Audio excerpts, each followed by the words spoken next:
Hey everybody, Luke Humphrey here, Hansons Coaching Services, and I'm going to try another one of these videos. So today we're going to talk about selecting a race goal for your marathon. This is something that comes up quite a bit with our athletes, and people ask this question a lot in our clinics and through email and things like that. So it's a good topic to discuss.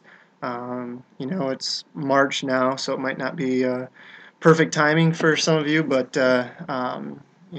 as you decide on races for the fall, things like that, definitely can put it to use. So let's just jump right in. Okay, so topics we want to discuss, the factors involved with your goal selection, and how to really use a race equivalency chart and starting from scratch. All these things are really important because some of you have times already that you're going to use to decide what's next, and some of you don't have anything, so we need to cover all those bases. So let's start off with the factors involved. So the first thing you need to look at is what are you trying to accomplish. Second thing is what's your training history. Third, what are your outside obligations. And four, how much time do you have? And we'll go over each one of these individually. So what do you want to accomplish? That's our first question. And for some people that means qualifying for Boston, which gives you a specific time that you need to hit in order to reach that goal. And with the new standards, some of you want to be 10-15 minutes under that qualifier to be able to register faster. So that's an important consideration right there. Maybe that is obtainable. Maybe that's a next year goal. As funny as it may seem, I get people who will email me and say, "Hey, I'm 39 years old, and I'll just wait till next year when I turn 40 and I'm in a new age group," or whatever the case is. So definitely, you need to consider those things. Another time goal, sometimes people just want to break a barrier, 5 hours, 4 hours, 3 hours, qualify for the Olympic trials, qualify, get into New York, whatever the case is. So there's those kind of milestone barriers that you want to get under in order to reach your goal. Second thing is a milestone itself. Maybe it's just to finish your first marathon. Maybe you've been running marathons for 40 years and you're looking to run your 100th or your 50th or whatever the case is. Those are all things that are going to kind of manipulate what kind of time you're reaching for in a current marathon. Or are you looking to compete? Maybe time isn't necessarily the most important thing. Maybe you just want to be in a position where you can race for the win, or at least be competitive in the race, and that's fine too. Absolutely no problem there from us. You just have to really consider what you're looking to do and what you need to do in order to accomplish that goal. So the second thing you need to look at is training history. Are you a newbie runner? Are you just starting out? Have you been doing it for 10 years? Those things are definitely gonna matter. Have you run a marathon before? So if you've run several, you're kind of aware of what to expect, and how much you can improve on that. And if you've never run a marathon before, then you're gonna really kind of be in no man's land. You're really not gonna have a set kind of goal per se, and it's going to be harder to narrow it down to what you really can accomplish. The type of training you've done, so we've talked about 3-day-a-week training before, and all these other different types of training. That's going to manipulate what you're capable of doing following the Hanson method, or even if you're not following the Hanson method. If you're looking to make a big jump in training, is the type of training that you've been doing enough to get you there, or are you going to have to change that? And if you have to change that training, then does that mean that this time around is a transition, or does it mean that you have enough time between the marathon and where you're at now to fully adapt to that new type of training and reap the full benefits of that? And the same thing kind of goes with mileage. So if you're used to a really low mileage program and you've never run a marathon, then what you're able to accomplish is going to be skewed, because we'll talk about this in a minute, but we'll look at a race equivalency chart, and you might see one number and you extrapolate that out to the marathon, and you simply might not have the mileage to really reach that goal. For instance, you can run really, really well off of 20, 30 miles a week for 5K for the average person, but to go to the marathon distance, which is 8 times longer than that 5K, is that mileage that you're doing at 20 miles a week really going to be enough to sustain the same performance level as you were at the 5K? You would definitely be able to finish the marathon, but would it be enough for you to reach your goal? And that's something that you have to consider as well. The last thing I have here is, have you recently been hurt? Have you been forced to take a lot of time off?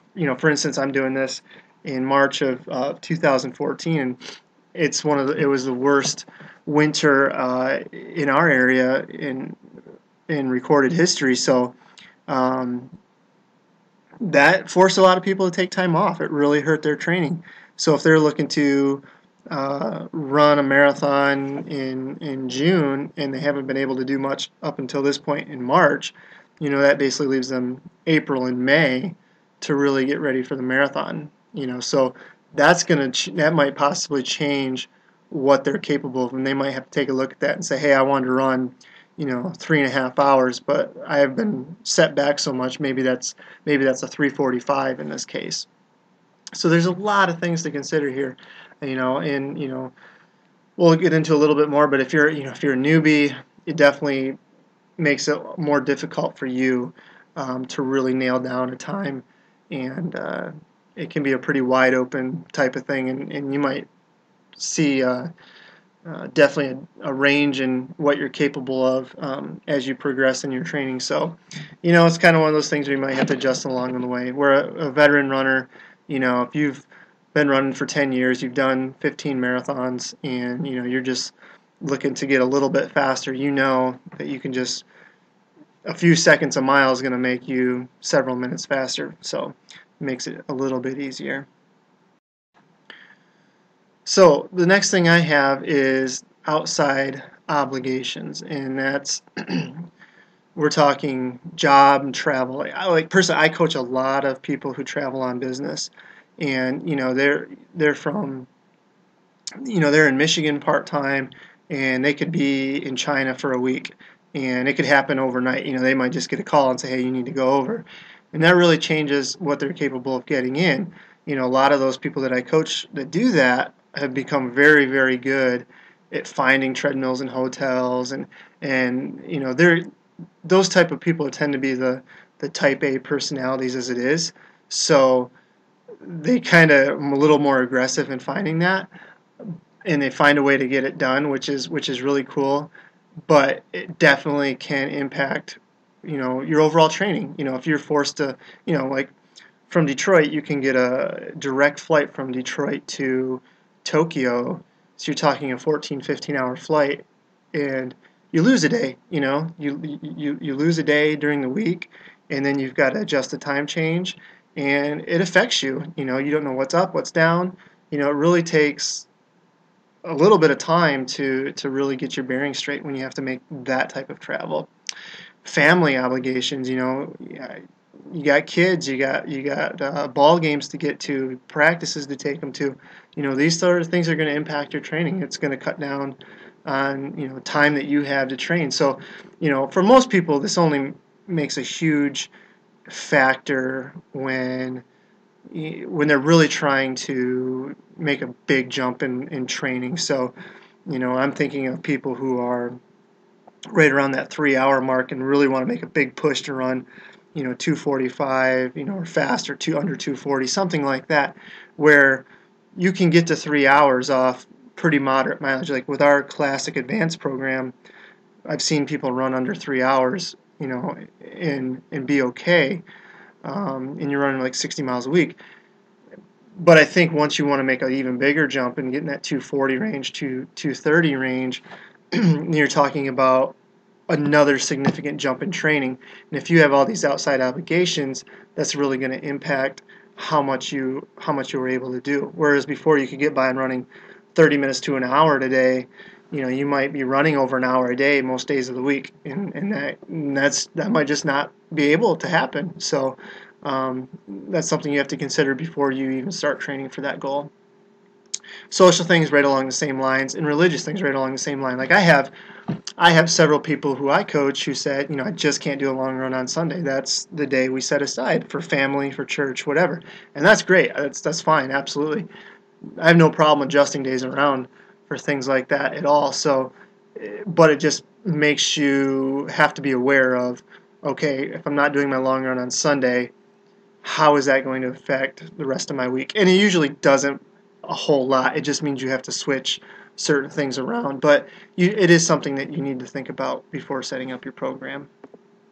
And available time, and we just hit on it. And you know, it's probably the biggest complaint we get about our marathon training is, I never thought I'd be running over an hour a day, whatever the case is.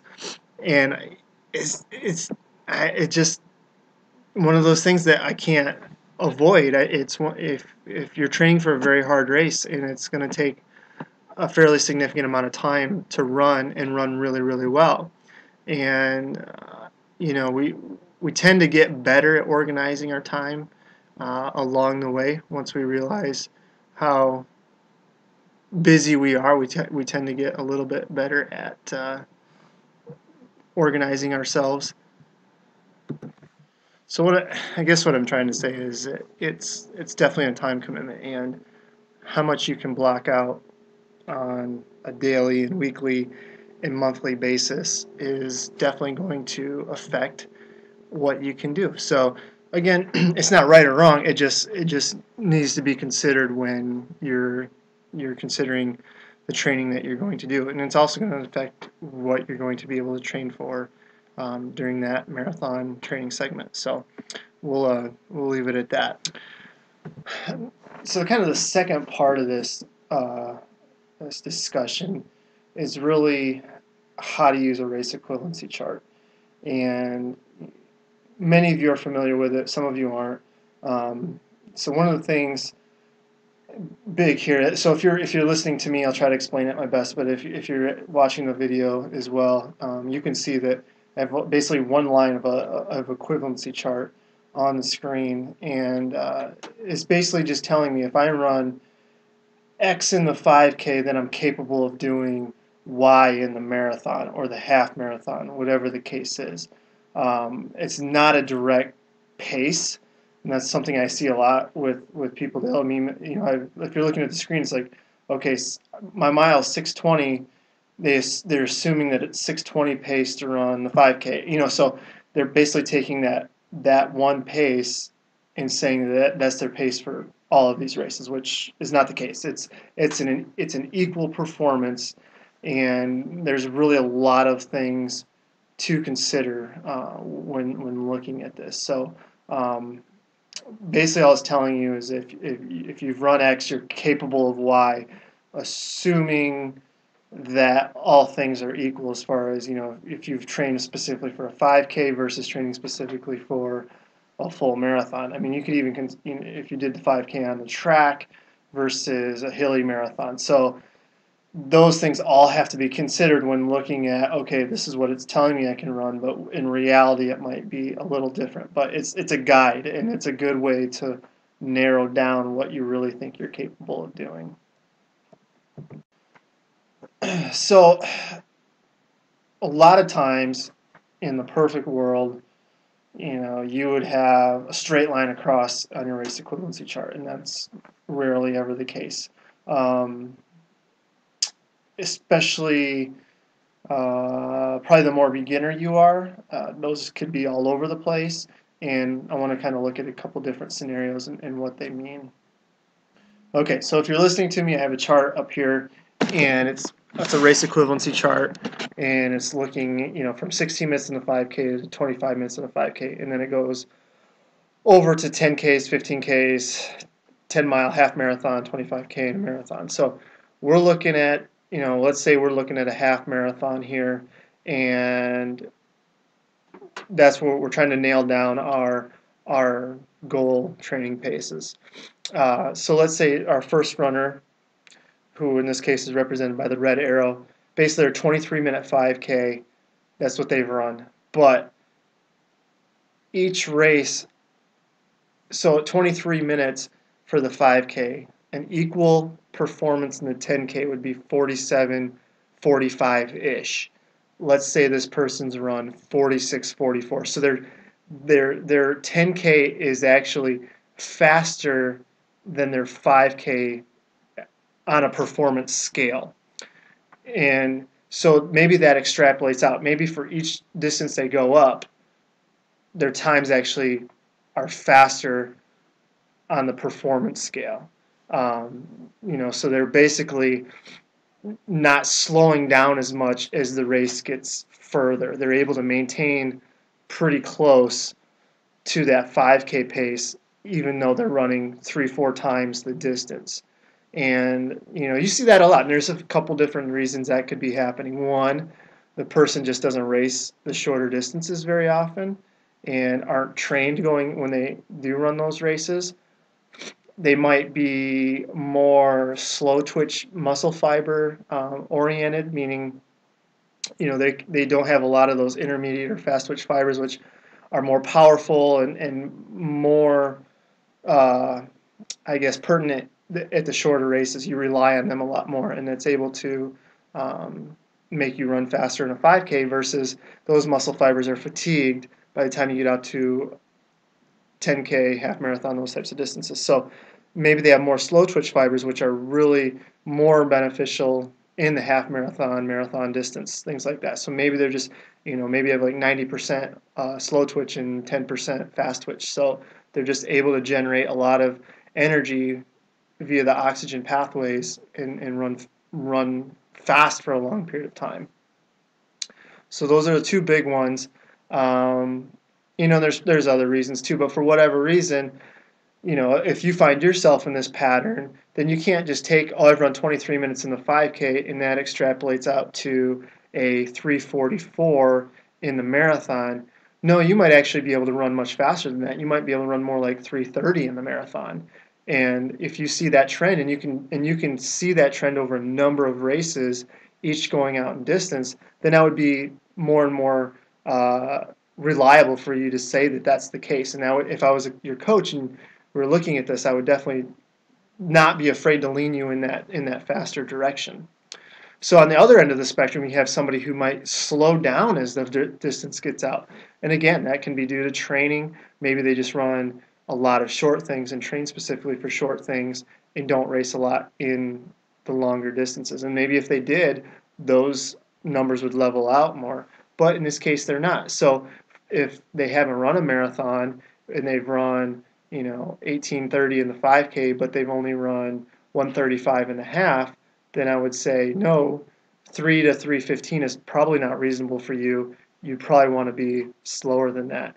And the only thing is that you might truly be capable of that 3 hours if you were trained properly for it, but we don't know at this point. We need to have a starting point, and I'm definitely going to err on the side of caution rather than be too aggressive and have you not even make it to the starting line of the marathon. I'd rather adjust that slower goal later to a faster goal than have to take 2 weeks off to recover from shin splints or tendonitis or whatever, or even worse. You might not even get to the starting line. So use those, and then couple that with all the stuff we've already talked about.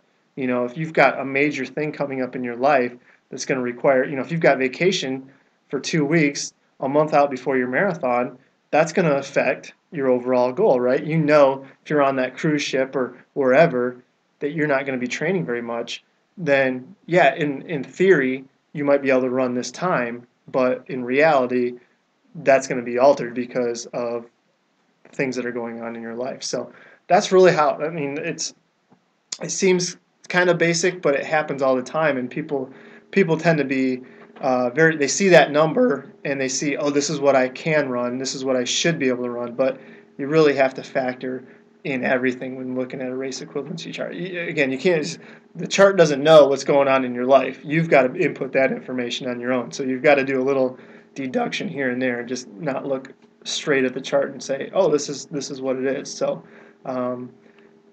but using that can be a huge guide, especially if you really don't know. If you've run one 5K and nothing else, and you're running for, a charity program, and you're running a marathon, this gives you a starting point, and that's at the very least that gives you a starting point, and you can always work up and down from there. So hopefully that helps you out with using a race equivalency chart. It is what it is, and it's definitely a useful tool, and we use it all the time. But some of those things have to be taken with a grain of salt. Okay, so we just talked about starting for using a race equivalency chart, and the way that works is you have other races to judge that on, to plug in the formula and see what you're capable of. Some of you don't have any races, and there's a couple different thoughts here with that. Is one, I don't know if I would really want you to run a marathon without having run any other races. So this kind of a two-part thing where the first part is, okay, I would make sure we have a big enough block of time so that we can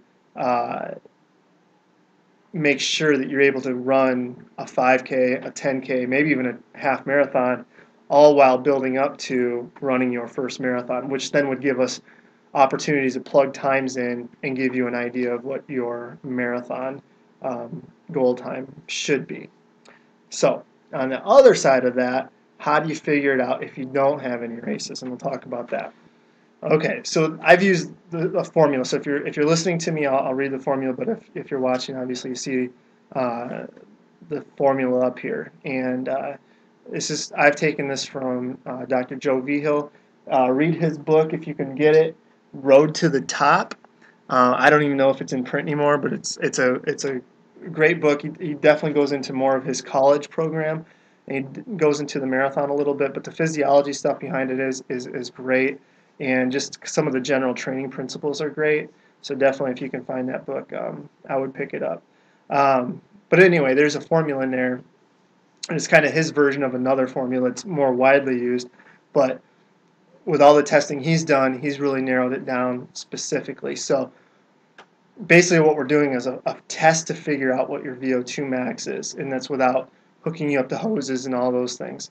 But basically that formula is VO2 max equals 0.178 times meters that you're going to be running divided by 15, those are in brackets, minus 150, which the whole thing's in parentheses, plus 33.3. So I know that doesn't make sense, but if you can find a way to look at this equation, take a look at it.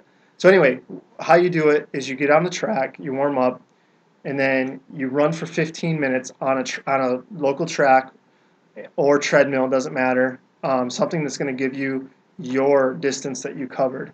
And you're going to cover as much distance as you can in 15 minutes. And this is why a track is easier. Or you can just put a treadmill to meters or kilometers. Convert the distance to meters. So that's a mile is equal to 1,609 meters. So if you've run 2.5 miles, multiply 2.5 by 1609, and you get 4,022 meters. And this is just our example. So your numbers are probably going to be different than this. This is just an example. Take that number of meters and convert it to meters per minute, which is that m divided by 15. So you take that 4022 divided by 15, you get 268 meters per minute. That's your velocity that you're running for the 15 minutes. Now to find your true velocity, you take the 268 or whatever number you get, and from that, the first 150 meters equals 33.3 milliliters per kilogram. So you need to subtract 268, or I'm sorry, 150 from 268 to get the remaining 118, or whatever that number is. Take your number minus 150 from that. That's probably where I should go with. So forget the number I'm thinking of, or I'm describing. Take whatever number you get, subtract it from 150, and you get 30, and you get that remaining number. You multiply that by the 0.178, take that number and add it back to 33.3. Okay, so that's a lot of math, right? It doesn't make sense, especially if you're just listening to this. So you really should try to find a way to get this on a visual, and if all else fails, I'll post in the show notes. I'll just post a PowerPoint in the show notes, so you can take a look at it. And then there's the rest of the formula. So if you do not cover, if that 150, that number ends up being a negative number, then you need to do something else, and you can look at the formula to do that. Most of you will probably be above that though. Okay, so using our example, 40:22 meters run in 15 minutes equals 268 meters per minute. Take the difference of that, which is 118, multiply that by 0.178 equals 21. 21 plus 33.3 equals 54.3 milliliters per kilogram minute, or your VO2 max. That is just a number for you to have. So in reality, everything I just said, you could probably skip to find out your VO2 max. What we're really interested in is that velocity that you're running at. And here's what we're. So if you did this test, you can actually calculate what your marathon pace, in theory, could be. So take the distance you covered in the test, then divide that by 15 minutes. So using the 15 minutes divided by 2.5 miles, which is the original distance that we were talking about in our example, equals 6 minutes per mile. Again, this is just an example. Then take that result, so 15 divided by how many miles you covered, divide that by 0.6. Okay? In this case, that's 10 or 10 minutes per mile. This is going to give you a pretty solid representation of what you could run for the marathon. Okay, let me say this though. 0.6 is for your beginner, just starting out kind of crew. The faster you are, the higher percentage you can use. So if you're an intermediate person, if you've run a marathon before, you train fairly regularly all year, you can probably bump that 0.6 up to 0.7. If you are an advanced runner, you can probably do 0.75. If you're a local, if you're a regional athlete, like you win some local road races and things like that, probably 0.75 to 0.8, and then the more elite be 0.8 to 0.85. So you can really do that based on your level. But for beginners, intermediates, 0.6, intermediates to advanced, 0.6 to 0.75, depending on where you think you fall in that range, and then a little bit more for kind of each level of ability that you go up. So a little bit cumbersome, yes, totally is. But if you really have nothing else to go by, this is something that can definitely help you out. Okay, so piecing it together, consider the non-running issues we discussed. All those things are going to play a part in what you're able to do later on in the marathon. Consider where you are at in the training, and that goes along with that. I mean, if you're talking about mileage and certain workouts that you've done, so if going from a Hansons perspective, if going into the Hansons Marathon Method is something completely new to you and none of these workouts have been done before, then you're going to need more time to adjust. Whereas somebody who has maybe gone through the program before, trains at a fairly high level, not going to need as much time.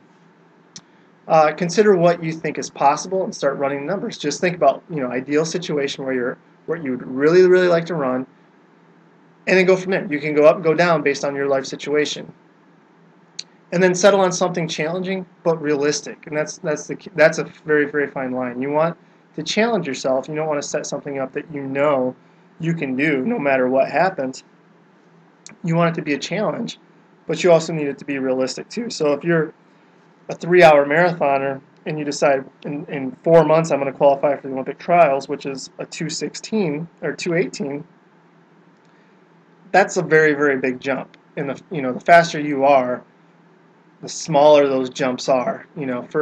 I see people all the time who've run 4 hours in their first marathon and run 3:15 in their second marathon. You can't make that jump again. You can't go from 3:15 to 2:30 in one shot. It's just you've really maxed out what you can get at lower levels of training unless you make another drastic change in your training and you go from 60 miles a week to 100 miles a week. It's probably not going to happen. But going from 3:15 to 3:05, challenging but realistic. So keep those things in mind. Okay, so closing thoughts, have a goal. And even if people just want to finish a marathon, I always push for them to have a goal, and specifically a time goal, because it makes their training have more of a purpose. They're not just going out to a run.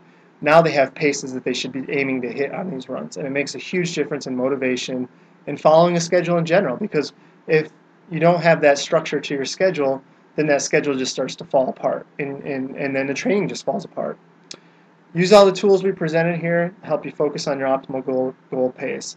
And that's kind of when you don't have a time goal, you can tend to run too fast on workouts if you don't really narrow something down. Be like, well, I feel good today, so I'm just going to run harder.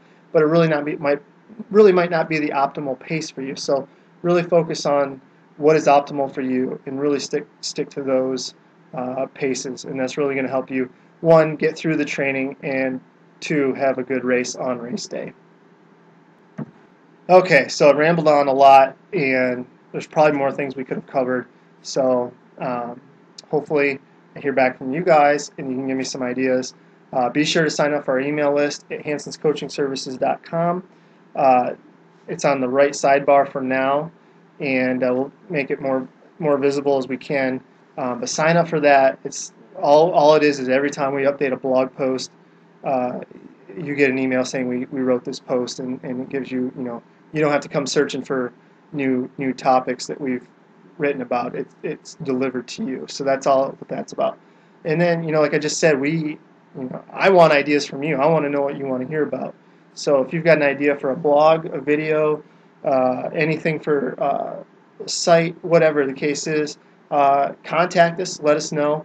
We'll definitely be looking for things to write about and discuss, and get you the best information that you need to be successful. So with that said, thanks for listening, and we'll check you out later. All right, thanks. Bye.